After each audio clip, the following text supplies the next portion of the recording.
சென்னையின் பல்வேறு நகரங்களில் கொட்டித் தீர்த்த கனமழையால் அம்பத்தூர் மற்றும் வானகரத்தில் அதிகபட்சமாக 13 சென்டிமீட்டரும், மலர் காலனியில் 12 சென்டிமீட்டர் மழையும் பதிவாகியுள்ளதாக தகவல் வெளியாகியுள்ளது. தொடர்ந்து சென்னை கோயம்பேடு மெட்ரோ ரயில் நிலையம் மற்றும் கோயம்பேடு காய்கறி அங்காடி சந்திப்பில் பெய்த மழையால் பிரதான சாலையில் தண்ணீர் தேங்கி நிற்பதால் நடந்து செல்பவர்கள் மற்றும் வாகன ஓட்டி அவதியடைந்து வருகின்றனர்.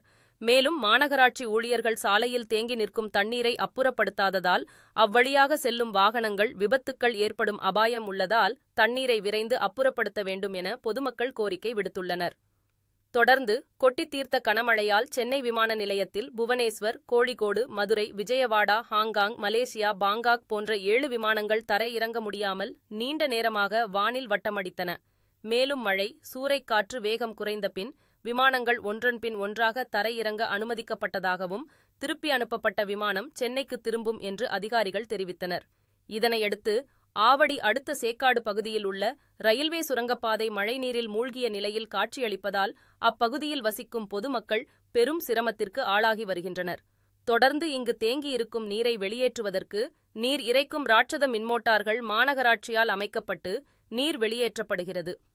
இருப்பினும் குறைந்தளவு நீரே வெளியேறுவதால் கூடுதல் மின்மோட்டார்களை அமைக்க பொதுமக்கள் கோரிக்கை விடுத்துள்ளனர்.